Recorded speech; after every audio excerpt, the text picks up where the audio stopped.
začneme od toho, že si zkusíme popsat základní držení rakety.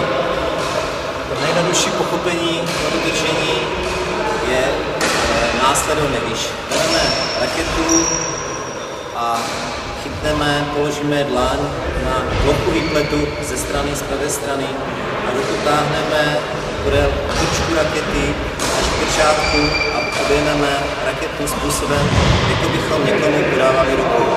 Což znamená, že když se díváme na raketu zepředu, vidíme rám rakety před sebou, nedíváme se na plochu výpletu. Palec je z vnitřní strany držátka, obepíná. Ukazovák je nejvýše, obepíná raketu z pravé strany, z pohledu praváka a ostatní prsty, prostředník, prsteník a malík jsou níže.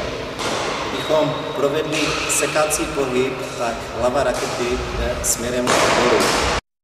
Uchopení rakety v základním neboli forehandovém držení, palec z levé ruky, jako bychom chtěli podat ruku k držátku rakety. Ta horní strana držátka mezi palcem a ukazovákem, jakoby písmeno V, základní držení rakety.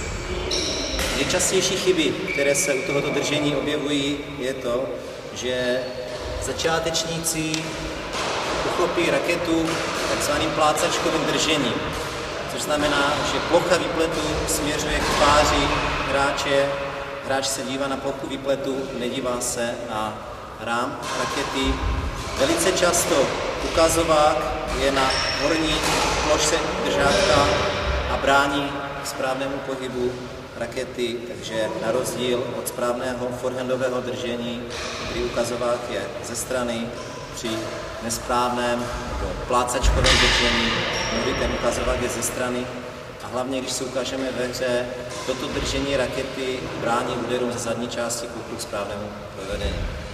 U toho univerzálního držení rakety opravdu tam je důležité, že vlastně ten palec odepíná vlastně tu vnitřní hranu nebo boční hranu toho držátka, ta horní hrana, prostě mezi ní svírá ten palec a ukazovat takové písmeno V, ta kontrola a vlastně ty ostatní prsty, vlastně ten ukazovák je nejvýše, pak je palec, pak je prostředník, prsteník a malík vlastně.